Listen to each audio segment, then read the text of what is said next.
The problem is that the power, not only to screw us, but to control the politics of the country and really the planet, has been resting in the hands of these banks and the elites who dominate them. That's a simple-minded statement, but I think it has a lot of essential truth. And even the mainstream press will say over and over again, it is true that 99% of the people in this country are being controlled, dominated, and robbed by the 1%. That is being said in the mainstream press. So that is an advantageous position to be in from a startup movement of scruffy people. Position that many, many people in the society basically accept this message. And the problem that we have is not so much acceptance of the message, but what do we do with that knowledge, that frightening knowledge about the nature of power right now? I'm not going to give you, if I knew what to do, and I don't think anyone knows exactly what to do, I don't know what I'd be doing, but it wouldn't simply be standing here in Isla Vista. I don't know what, but in a way it's creatively positive that we don't know quite what to do. The powers that be don't know what to do. They are caught off guard by this movement. And by the collapse of the economy, or the threatened collapse of the economy in this country and globally. It's not that people at the top are controlling events in a way that they understand. So I wanted to make 2 points about social movements, because that's what I was asked to talk about in relation to that question, what do we do? The first is that typically in all the movements I've mentioned that I've seen, there have been specific goals that have helped empower people to move in specific ways with very particular strategies. Like in the civil rights movement, the goal was desegregate the lunch counters, get the right to vote. These could be understood, seen, and legislated. And in the women's movement, equal pay, child care, things like that. And in the gay movement, we've seen in our own immediate time, demands, ending discrimination in the Army, the right to same-sex marriage, the environmental movement, endless number of specific goals, whether it has to do with oil drilling or air pollution or on and on.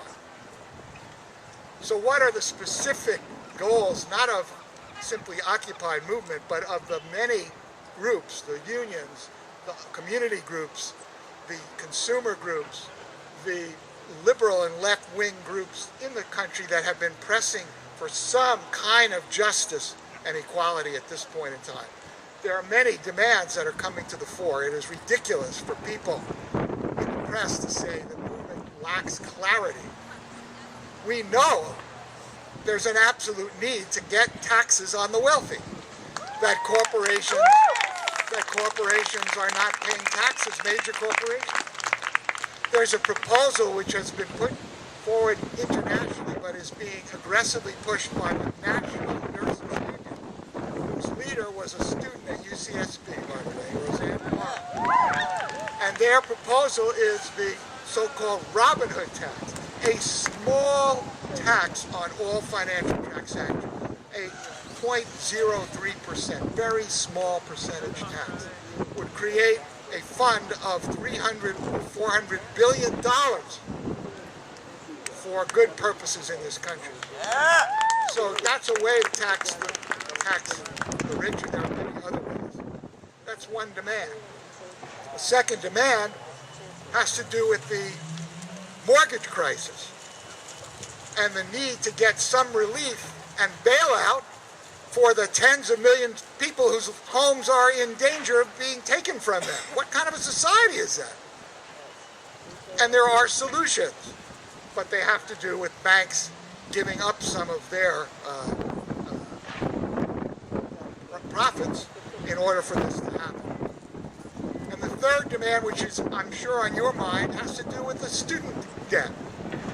$1.5 trillion, $1.5 trillion now owned by former students to pay back the debts they had to accrue when they went to college.